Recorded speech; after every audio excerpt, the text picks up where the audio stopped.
आज हम पढ़ने जा रहे हैं संक्रमण तत्व। इससे पहले के वीडियो में मैंने आपको डी ब्लॉक तत्वों से संबंधित जानकारी दी थी और आपको अब इतना पता हो चुका है कि जो डी ब्लॉक के तत्व हैं वो एस और पी ब्लॉक के मध्य उपस्थित होने के कारण उनका व्यवहार संक्रमित हो जाता है, जिसकी वजह से उनको संक्रमण तत्व कहा जाता है। अब प्रश्न ये उठता है कि क्या सभी डी ब्लॉक के तत्व संक्रमण तत्व कहलाते हैं? क्यों हम कॉपर को, जेडन को संक्रमण तत्व नहीं मानते हैं? तो इन सभी प्रश्नों का आज हम इस वीडियो में उत्तर जानने का प्रयास करेंगे। तो सबसे पहले आते हैं हम संक्रमण तत्व की परिभाषा पर कि किन तत्वों को संक्रमण तत्व कहा जाता है। तो संक्रमण तत्व की जो परिभाषा है वो यह है कि वे तत्व जिनकी धरातल अवस्था में या रासायनिक रूप से महत्वपूर्ण ऑक्सीकरण अवस्थाओं में स्थित आयनों में रिक्त अपूर्ण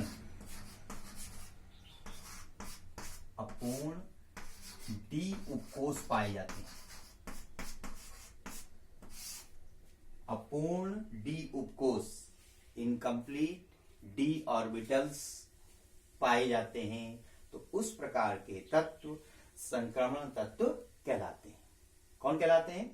कि वे तत्व जिनकी ग्राउंड स्टेट में धरातल अवस्था में या उनकी आयनिक अवस्था में अपूर्ण डी उपकोष पाए जाते हैं, इनकम्प्लीट डी ऑर्बिटल्स पाए जाते हैं, तो उन तत्वों को हम संक्रमण तत्व कहते हैं।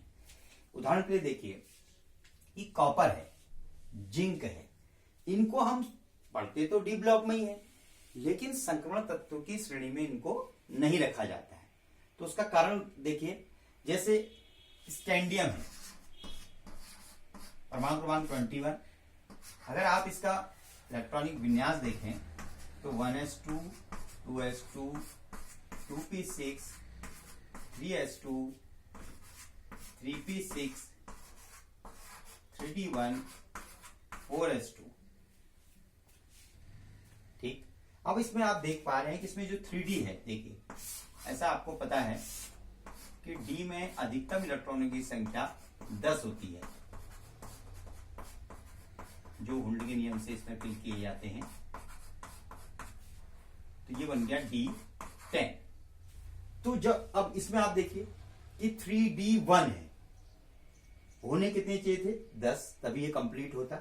क्योंकि इसमें D10 वाली स्थिति नहीं है, इसलिए यह एक संक्रमण तत्व है और डी ब्लॉक में इसकी स्टडी यानी इसका अध्ययन किया जाता है।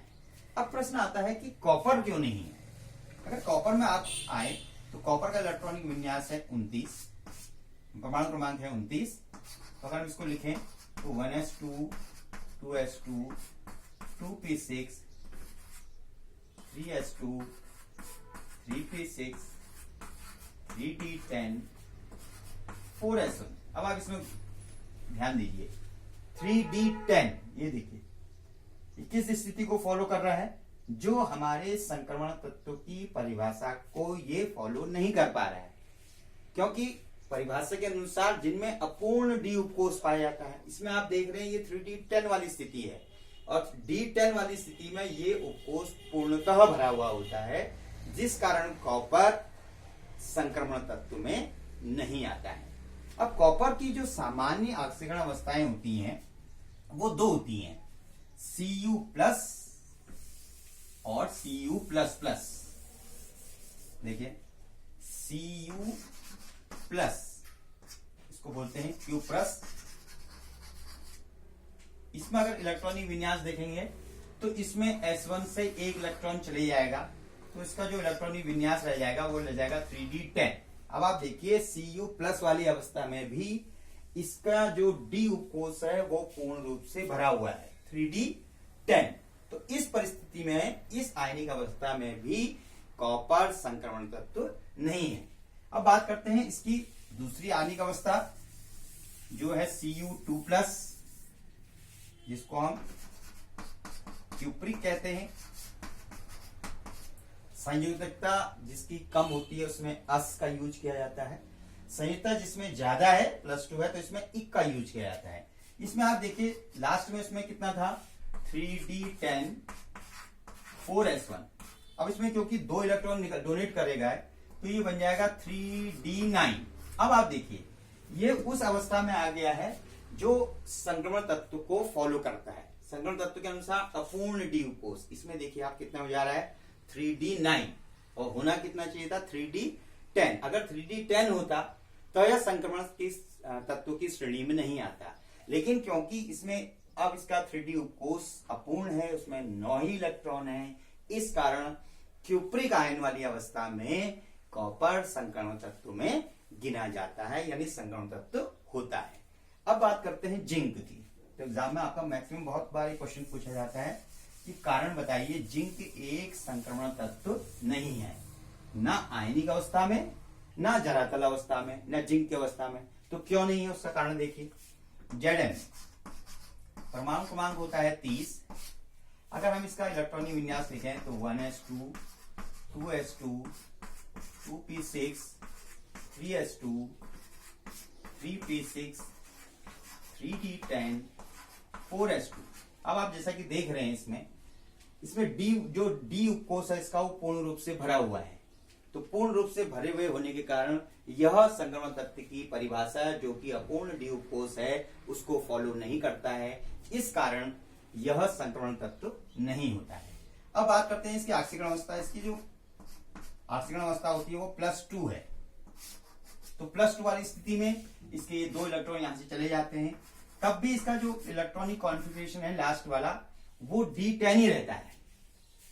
तो +2 आयनिक अवस्था में भी होने के बावजूद भी कि इसका जो डी उपकोष है वो पूर्ण रूप से भरा हुआ है, इस कारण यह Zn और Zn+2 दोनों ही अवस्थाओं में संक्रमण तत्व की परिभाषा को फॉलो नहीं करता है, इस कारण यह संक्रमण तत्व नहीं है। तो ये बहुत महत्वपूर्ण प्रश्न है जो आपके एग्जाम में बहुत अधिक पूछा जाता है, तो आप इसमें ध्यान रखेंगे और इसको एक बार ढंग से आप इलेक्ट्रॉनिक विन्यास लिखकर इसमें और इसको समझाने का प्रयास करेंगे कि किस तरीके से जो जिंक है वो Zn और Zn+2 वाली अवस्था में संक्रमण तत्व की श्रेणी में नहीं आता है। इसी प्रकार सिल्वर है Ag, पारा Hg भी संक्रमण तत्व की श्रेणी में नहीं गिने जाते हैं।